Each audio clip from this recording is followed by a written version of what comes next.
Missouri's trapping season is underway. We're running the trap line daily, checking those Duke traps, and we've already caught several critters. Trapping is an important part of our wildlife management program here at the Proving Grounds. Now, we don't want to get rid of all the predators, but we do want to balance the prey and predator numbers. We don't want so many predators that our prey species can't thrive and express their potential. We've seen some great results from our trapping efforts. You know, we continue to trap a lot of critters each year. Last year, we trapped over 100 predators. We've experienced great results from our trapping. Our turkey numbers, well, they're thriving. We have great hatches every year, and we experience many great hunts during the spring.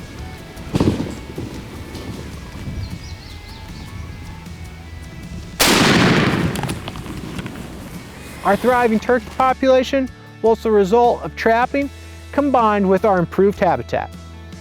We've shared numbers in the past where turkey numbers are declining in many areas, and at the same time, predator numbers are rising. As wildlife managers, we don't want to completely remove predators from the landscape. We want a healthy balance between prey and predators so both can thrive. Fur prices have plummeted during the past few decades, and that's resulted in fewer trappers. That means there's more predators, and it's up to us wildlife managers to trap to help balance those populations. During this video, I'm going to share some very basic techniques that we use here at the Proving Grounds to select trap locations. Let's start with the basics. Maybe you've got 20 acres, maybe 500, and you're thinking, I don't even know where to begin. One of my favorite places to start looking when scouting for a trap location, well, it's a quality map. A quality map shares some great information. Just like we use a map during deer season to plan a hunt, you can use a map for trapping. You can look at your property and find areas that have resources that predators are going to be seeking. Food, cover, and water. You can see the terrain features and see how critters may be moving through the area. You can identify areas that you need to put boots on the ground, go in, and scout. Once you've identified an area to put boots on the ground and scout, start looking for those small game trails, tracks, scat, and other sign that those predators will be leaving. Growing Deer is brought to you by Bass Pro Shops and Cabela's. Also by Reconics, Eagle Seed, Winchester, Avian X Decoys, Lacrosse Footwear, Morel Targets, Bog, Fleet Outdoor Apparel, Hooks Custom Calls, Summit Tree Stands, RTP Outdoors, Yamaha, Fourth Arrow, Onyx Hunt, Scorpion Venom Archery, Case IH Tractors, Bloodsport Arrows, Burris Optics, Code Blue, Decode, G5 Broadheads, Prime Bows, and Redneck Hunting Blinds. When I have boots on the ground and looking for these active travel corridors of critters, I'm looking for a lot of edge habitat. I'm looking for road systems, trails that are coming right along the edge of two different types of habitat. Maybe that's a creek or hardwood timber meeting a food plot. There's a lot of edge there that critters can easily go in between two different types of habitat. Those are hot areas to find some great sign. Getting out, finding fresh sign, well, that's a great way to find some great trap locations. But don't overlook the obvious. Most of us have our trail cameras out and we're monitoring those late season bucks. There's going to be predators that run in front of that trail camera. Take note of where those predators are, even which direction they're traveling, how they're working the area. Those can be great trap locations.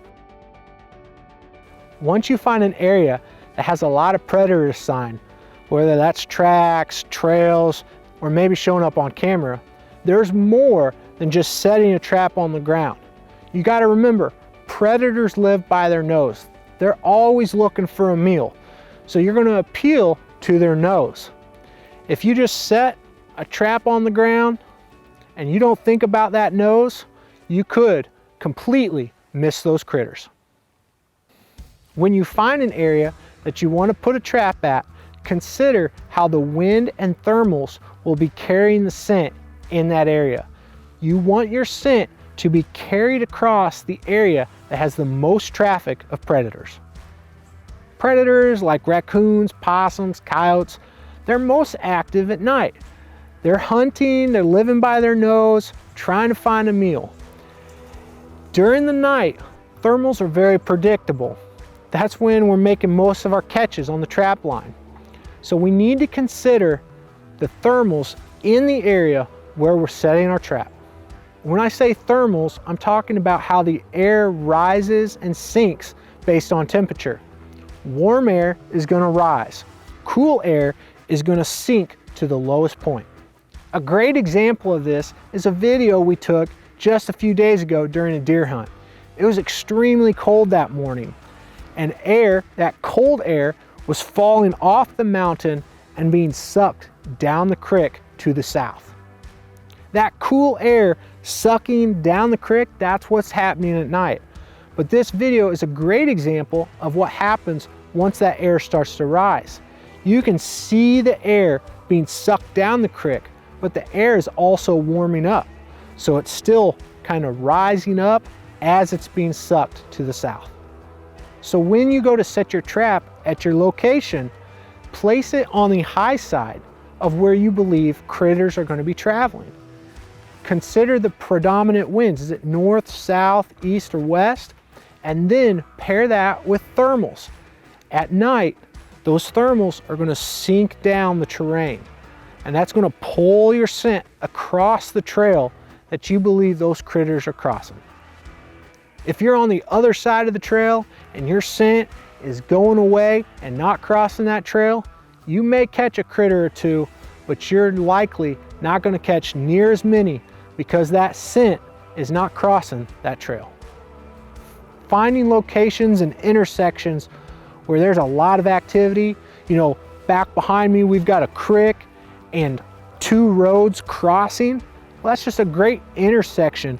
There's a water source which is pulling that scent in one direction. We're going to be on the high side and let that scent come down across this road where most critters like to travel. As I've discussed, predators like to live by their nose. They're going to be searching for that scent. They're going to catch that scent and work their way upwind to the trap site. And that's how you have a great catch on the trap line.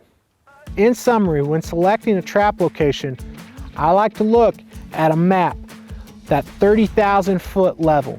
Find those areas where habitat types maybe meet, where there's travel corridors, terrain features that push critters one way or the other. Maybe there's a creek, cover, food. Put all that together and find those areas where there's as many things as possible. The best trap sites will be those that have features that meet at a certain point. Once you find that location where those features meet, there's a lot of travel activity, placing your trap on the upwind side so thermals can pull the scent across the area where critters are traveling. Well, that's a great trap location. Scent is obviously an important part of trapping, and you may be asking what type of bait or scent are we using at our trap sites. We'll be sharing that information in an upcoming video. If you'd like to learn some more advanced techniques on trapping, check out our trapping playlist. The Christmas season is here, and I believe it because it is cold and there's snow on the ground here at the Proving Grounds. Now, Christmas may look a little different for you and your family this year, but that's okay, because the reason we celebrate Christmas, well, it doesn't change. It's because the Creator gave us, the entire world, the greatest gift one could ever give, and that was His Son, Jesus Christ, the Savior of the world. I hope you slow down this season and remember the reason for the season and the gift of Jesus Christ. Trapping is a great way to get out, enjoy creation, and sharpen those outdoor skills. I hope you take time this week and sharpen your life skills. Slow down, listen to what the Creator is saying to you and the purpose He has for your life. Thanks for watching Growing Deer.